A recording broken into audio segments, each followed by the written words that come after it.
రెండే రెండు విషయాలు మాత్రం తెగడం తిరుగు మనం విధానాలు అనుభవించాలండి. ఏంటివి చెప్పండి?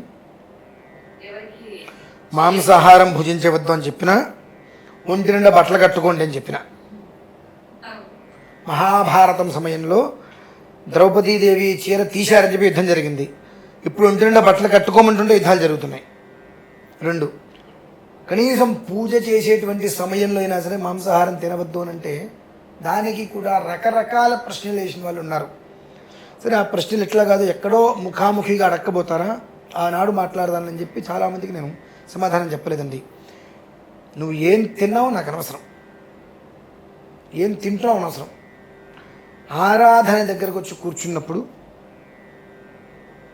అక్కడ నువ్వు ఎంతవరకు మనస్సుని నిగ్రహం చేసుకొని ఉన్నావు అనేటువంటిది నేను ప్రధానంగా ఆలోచిస్తాను. ఎందుకంటే ప్రతి మనిషికి రెండు జీవితాలు ఉంటాయండి.